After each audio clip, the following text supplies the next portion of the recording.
My name's Jack Hardiker. I'm an artist and designer, and my installation is called Redesigned by Nature. Right, so the idea for the installation came from the pandemic. I, like most people, took the opportunity to take my half an hour lockdown walk every day, and I think, like a lot of people, kind of found that I'd try and seek out nature and try and find a beautiful walk to do, because I was only allowed out the house for half an hour. So I was lucky enough to be not too far from a meadow, and would go and spend my half an hour there, and would just suddenly be kind of awakened to the sights and sounds of nature in the way that in a busy city life you wouldn't always get the opportunity to.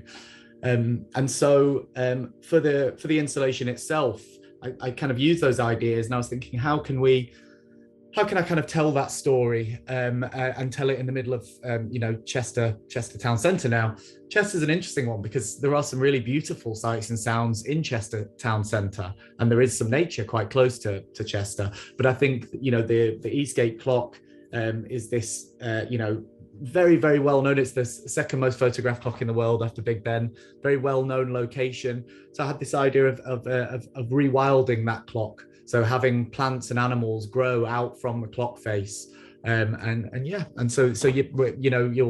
experience consists of slowly plants beginning to grow, and then more and more plants growing, and then birds flying over your head, and then bees flying past you, but all in augmented reality. So you can walk up close and go up close and under the bridge, and you can see all of this stuff growing, but in 3D.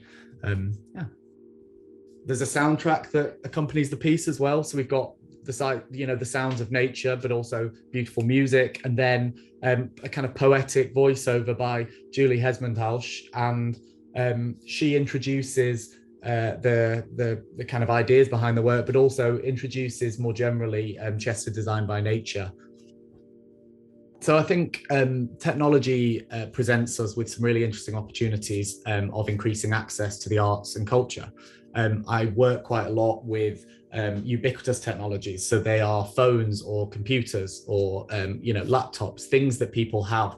I also do some work with VR headsets, but your audience is immediately quite limited, and access is massively diminished with those technologies. So tend to try and work with phones, tend to try and work with laptops, and so we've created this app that will work across iPhone and Android, so it doesn't cut anyone out. It is accessible as possible.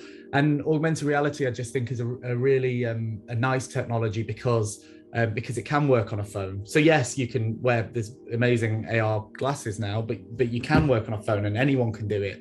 And I also like it because it can be a communal experience. A child and parent can hold their phone up and experience the piece together.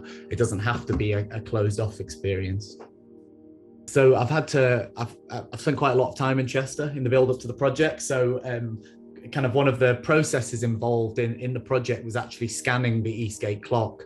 So I had to do a 3D scan of the Eastgate clock, which was a really interesting process, and quite funny seeing people's reactions to me having to scan this entire clock. We're actually doing a part 2 to the project, which we're doing at Chester Town Hall. So we had to scan the town hall as well. So again, that was a really exciting, interesting project. And when we went over to scan the town hall, we were at the Eastgate clock, and Antec, the developer I work with, actually spotted a few different people experiencing the work at the Eastgate clock, and all of them looked like they were really enjoying it. People were laughing, kids were excited, and then Antec went and introduced himself, and we spoke to them and got their feedback, and they really enjoyed the project. So I think it's always really wonderful to see people actually using something you've made and enjoying it.